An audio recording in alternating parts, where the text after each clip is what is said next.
Memang benar, berbicara tentang Pi seharusnya bukan tentang slogan, seharusnya tentang ekonomi. Saya ingin berbagi perspektif dengan semangat konstruktif, ketenangan, dan rasa hormat terhadap kebenaran. Berbicara mengenai GCP dulunya adalah kepercayaan yang menyatukan komunitas Pi. Tetapi sekarang jika kita terjebak dengan angka tidak liquid, kita mengubah keyakinan itu menjadi ilusi. Mulai daripada GCP ke CSP, nilai yang didukung masyarakat. Bangun nilai dengan tindakan nyata, dengan barang asli dan uang sungguhan. Sahabat Yasdar, setuju dan menyukai tayangan ini? Berikan komentar terbaiknya untuk Yasdar TV lebih berkembang dan berkualitas. Biasakan selalu mencari informasi dan berita-berita lain sebagai referensi untuk menguji kebenaran informasi yang admin sajikan. Yasdar TV, saluran Pi Network.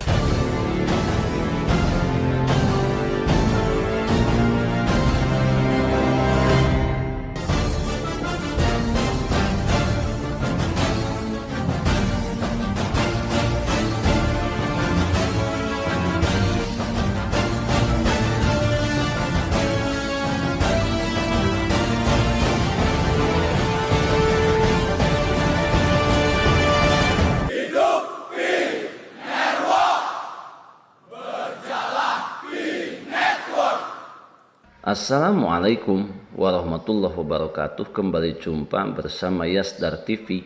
Sahabat Yasdar, rekan pionir dimanapun Anda berada, semoga dalam keadaan sihat dan afiat, tentunya diberikan kelancaran dalam menjalankan seluruh aktivitas sehari-harinya.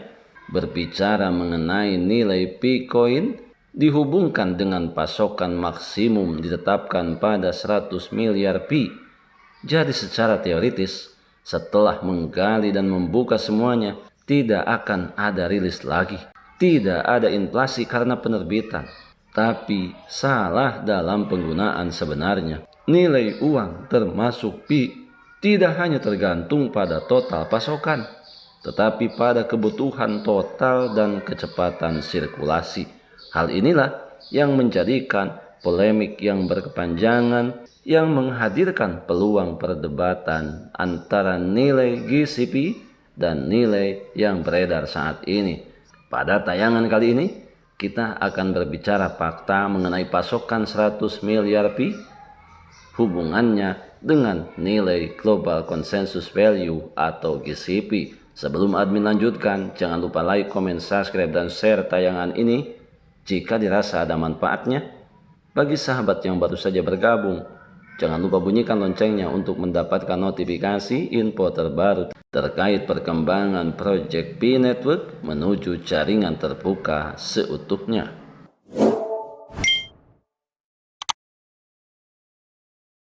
Sahabat Yasdar, memulai tayangan saat ini, kita akan mengawalinya daripada analisis masalah, memahami nilai sejati.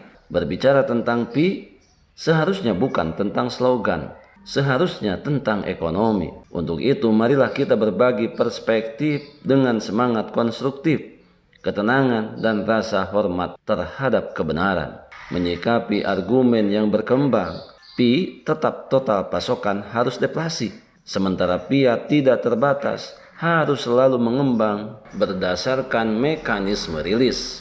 Fiat termasuk di dalamnya USD, BND, Euro, dan lain sebagainya dicetak oleh bank sentral sesuai dengan permintaan pasar, sehingga total pasokan tidak memiliki batas mutlak. Tentunya hal ini mengarah ke inflasi. Pi di sisi lain, dengan pasokan maksimum yang ditetapkan pada 100 miliar Pi, jadi secara teoritis setelah menggali dan membuka semuanya, tidak akan ada rilis lagi. Tidak ada inflasi karena penerbitan. Namun, banyak salah dalam penggunaan sebenarnya, di mana nilai uang termasuk Pi tidak hanya tergantung pada total pasokan, tetapi pada kebutuhan total dan kecepatan sirkulasi. Jika jumlah pengguna Pi tumbuh lambat atau likuiditas tidak cukup kuat, maka nilai Pi masih bisa turun, yaitu inflasi nyata dan ini masih bisa terjadi. Tapi sebaliknya, jika kebutuhan untuk bertransaksi dan menahan pi meningkat lebih cepat daripada tingkat penerbitan, maka pi benar-benar akan mengempis seperti Bitcoin saat ini. Real deflation hanya terjadi ketika permintaan lebih kuat daripada penawaran. Agar pi benar-benar deflasi, harus ada minimal ekosistem nyata, beberapa komoditas, dApps, pembayaran nyata, likuiditas terbuka, uang fiat mengalir untuk membeli pi asli, kepercayaan jangka panjang sebagai penyimpan nilai, simpan nilai di masa depan. Tanpa ketiga faktor tersebut, deflasi masih menjadi harapan, bukan kenyataan. Saat ini, pi masih merupakan tahap penciptaan nilai, bukan tahap pelestarian nilai. Sementara itu, fiat mendevaluasi pi sebagai aset untuk disimpan, ya, tapi harus membangun platform sebelumnya. Karena fiat adalah inflasi, tetapi masih merupakan mata uang komersial terkuat karena memiliki likuiditas nyata, ada kepercayaan institusional, dan juga ada jaringan konsumen global.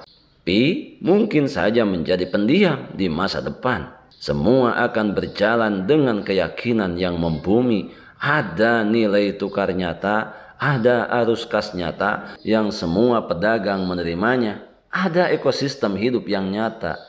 Iman hanya masuk akal jika dibuktikan dengan tindakan nyata. Pi diterima secara luas sebagai mata uang yang terinternasionalisasi, terdesentralisasi, langka. Itu bisa menjadi penyimpan nilai. Tapi pi masih dalam tahap setengah jadi, belum mengenai tarif yang real yang ditetapkan di pasar terbuka. Dengan mekanisme mempertahankan nilai dari waktu ke waktu, sistem likuiditas yang luas harus mengatakan pi pasti akan memegang nilai dan kelangkaan ekstrim tidak dikonfirmasi. Pi seharusnya tidak dibandingkan dengan PDB, tetapi dengan total kekayaan global. Karena berbicara mengenai PDB hanya mencerminkan kegiatan ekonomi selama 1 tahunan. Jumlah kekayaan global terakumulasi selama ratusan tahun. Akan tetapi, jika setiap pi bernilai $314.159 dan saat ini hanya ada 8 miliar pi yang beredar, kapitalisasinya masih 2.500 triliun dolar. Itu lebih dari total aset global yang diperkirakan 900 triliun dolar. Jadi, nilai pi tidak otomatis meningkat hanya karena langka. Jika tidak ada guna nyata, kelangkaan hanyalah omong kosong statis. Emas langka dan memiliki harga karena dunia membutuhkannya. Pi juga akan memiliki nilai ketika dunia membutuhkannya untuk transaksi, pembayaran, penyimpanan, dan jika Anda memasukkannya ke dalam dompet Anda untuk menunggu pertumbuhan, itu bukan ekonomi. Itu adalah sebuah ilusi. Inilah yang menjadikan salah satu penyebab kontroversi di mana pionir yang memiliki keyakinan terhadap nilai GCP mereka dilegitimasi sebagai orang-orang halu, orang-orang dungu, karena kebanyakan hanya melihat yang terlihat tanpa menggunakan kemampuan riset dan penelitian berdasarkan intelektual yang sesuai di bidangnya. Untuk itu, mari kita buka fakta dengan total pasokan 100 miliar ini. Sebelum admin lanjutkan, bagi sahabat yang memerlukan baju kebesaran Pi Network, silakan untuk melakukan pemesanan dan sekaligus check out pada sejumlah link yang telah admin sematkan di kolom deskripsi.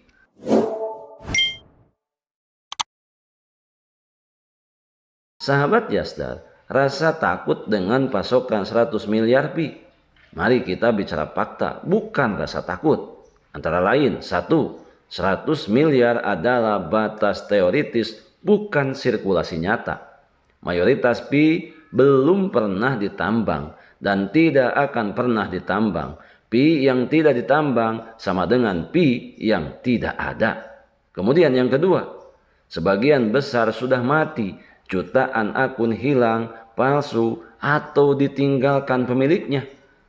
Pi yang tertahan di dompet tersebut tidak akan pernah menyentuh pasar. Kemudian pi tersebut dibekukan selamanya atau dibakar secara otomatis. Kemudian yang ketiga, hanya pi yang dimigrasikan yang ada. Tidak ada migrasi sama dengan tidak ada mainnet, sama dengan tidak ada akses, sama dengan tidak ada dampak. Maka pi yang dimigrasikan sama dengan pi yang asli. Kemudian yang keempat, pasokan yang beredar sangat rendah.